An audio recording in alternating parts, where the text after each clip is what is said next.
kiasi gani kwa wachezaji kuelekea michezo mingine ya Confederation? Kwanza tunamshukuru Mwenyezi Mungu, alhamdulillah, kwa kumaliza mechi salama, hakuna injury kubwa, injury zilikuwa ni ndogo tu. Tumejipanga vizuri kupata pointi 3, tumesikiliza maelekezo kwa mwalimu, tumefuata maelekezo, ndio maana tumepata pointi 3 na tunashukuru, tuko na furaha. Tumejipanga vizuri ili kupata kwenda group stage. Yes, tumeona mchezo uliopita wa Stellenbosch kidogo hakuwa na performance kubwa sana, lakini kwa mchezo wa leo tumeona namna ambavyo wachezaji wamejituma. Kipi kuna siri namna gani ambayo mwalimu labda aliwaambia? Sisi wenyewe kama wachezaji tunakaa, mwalimu pia tunakuwa naye vizuri, lakini wachezaji kama wachezaji tunakaa tunaambizana, bwana, Singida ni timu kubwa, kwa lazima tucheze kikubwa, hivyo tunawasishana kila muda, ndio maana performance ya leo imekuwa nzuri zaidi kuliko mechi zilizopita. Nafasi unaiona kuweza kufanya vizuri na kufuzu katika hatua robo finali ikiwa na alama 3, lakini anaongoza na 4 na anamcheza baadaye. Nafasi ipo kwa sababu tuna squad nzuri. Ni sisi wenyewe tu wachezaji kila mechi kuongeza effort, tunaweza kufanya kitu kikubwa. Sawa, mnatoka hapa mnaelekea Kongo kwenda kukutana na Soto kwa raundi nyingine, mchezo wa 4. Mmejipangaje na pressure ipo kwa namna gani? Tumeona timu nyingine zimekwenda huko lakini zimepoteza. Nyinyi na pressure kwa namna gani? Pressure ipo kwa sababu wao pia wanataka alama 3, lakini sisi tumejipanga zaidi kupata alama 3 katika mchezo ili tuweze kwenda katika group nyingine. Shukrani. Kwanza nitoe shukrani kwa Mungu kwa sababu bila yeye isingekuwa kitu, kwa sababu ametuamsha salama na tulikuwa tayari kwa ajili ya mchezo. Pia mchezo ulikuwa mzuri, mchezo ulikuwa mgumu, mchezo ulikuwa kama mnavyoona kwa sababu tulihitaji pointi 3 na mwalimu alitupa hamasa kwamba tuende tukatafute pointi 3.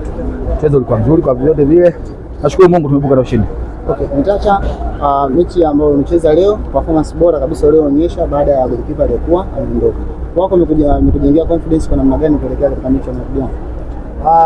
Kwangu mimi nishukuru walimu kwa sababu walimu wameniamini, wamenipa nafasi, imenipa confidence, imenipa kujiamini zaidi. Kikubwa kwa mechi inayofuata tutaenda kupambania pointi 3 nyingine kuhakikisha tuna qualify kwenda robo finali. Neno Mtacha mnacho kama shabiki wa Singida Black Stars? Napenda kuwashukuru sana kwa sababu wamekuwa wanatunga mkono kwenye matokeo ya kila aina na wamekuwa nyuma yetu sisi. Kikubwa waendelee kutuombea, waendelee kutunga mkono kwa kila mechi inayokuja, kuhakikisha wanapata furaha na furahi zaidi. Kwa aina ya kundi unavyoiona nafasi ya Singida, unaiona inaweza kuandika historia kufuzu robo finali? Kwangu mimi naiona nafasi ipo na kwa wachezaji wenzangu wote tunaamini nafasi ipo na tutapambana kadri ya uwezo kuhakikisha ndio robo finali. Ili kuweka katika nafasi nzuri. Tujiamini, yalopita yashapita. Kwa hiyo sisi tuzidi kujijengea confidence. Hii ya leo iwe isiwe, lazima tuondoke na pointi 3 inshallah. Na Mwenyezi Mungu atujalia, alhamdulillah tumefanikiwa kushika pointi 3. Yes, kingine tuliona katika mazoezi yenu baadhi ya muda mlikuwa mnakaa kama kujadiliana ninyi kama wachezaji. Kipi ambacho labda mlikuwa mnapeana hamasa zaidi? Ni kusahau yaliyopita, tu focus na mambo ya mbele, na umeona tumepambana, Mwenyezi Mungu atujalia tumefanikisha. Lamso, ulikuja kushiriki mchezo mkubwa kama hii. Kwa mara ya kwanza umepata nafasi hiyo. Unaona hasa uko wapi kwa mchezo wako wa kwanza?